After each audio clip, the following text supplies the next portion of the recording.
Bismillah, yad planetlərin mövcudluğuna dair yeni əlamətlər. Son illərdə yad planetlərin, yəni yer xaricində həyatın mövcudluğu ilə bağlı birbaşa sübut tapılmayıb, amma çox güclü yeni əlamətlər və ipuçları ortaya çıxıb. 2025-2026 dövründə ən diqqət çəkənlər belədir. Yeni planetlər, həyat üçün uyğun yerlər artır. Son araşdırmalara görə 6000-dən çox eksoplanet, Günəş sistemindən kənar planet artıq məlumdur. Yeni tədqiqatda 45 planet həyat üçün ən uyğun namizədlər kimi seçilib. Bu planetlər yaşanabilir zonadadır, yəni su ola bilər, temperatur həyat üçün uyğundur. Bu isə o deməkdir ki, həyat üçün uyğun şərait kainatda nadir deyil. Marsda mümkün həyat izləri. NASA'nın roveri qədim göl yatağında mikroorqanizmə bənzər izlər tapıb. Bu izlər 3,5-3,7 milyard il əvvələ aiddir. Bu çox vacibdir, hələlik sübut deyil, amma Marsda bir vaxtlar həyat olmuş ola bilər. 3. Saturnun peyki Enceladus həyat üçün ideal mühit.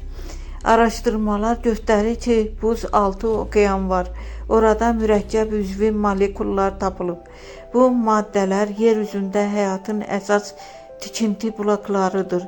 Bu isə alimlərə deyir ki, bəlkə də mikro həyat artıq mövcuddur.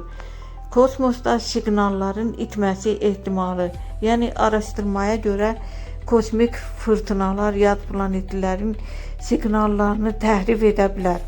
Yəni ola bilər ki, siqnallar var, sadəcə biz onları düzgün eşitmirik. 5. UFO müşahidələri, amma sübut yoxdur. NASA və digər qurumlar bu hadisələri araşdırır, amma indiyə qədər yad planetli texnologiyaya dair təsdiqlənmiş sübut yoxdur. Nəticə, ən real həqiqət bugün elmin dediyi kainatda həyat üçün şərait çox yayılıb. Mikro həyatın olması ehtimalı yüksəkdir, amma yad planetlər mövcuddur deyəcək qəti sübut yoxdur. Qısa və açıq cavab, ən güclü yeni əlamətlər, yaşanabilir planetlərin artması, Mars və Enceladusda həyat izləri, bioloji molekulların aşkarlanması, amma hələlik 100% yad planetli var deyə bilmirik. Sadəcə çox yaxınlaşmışıq.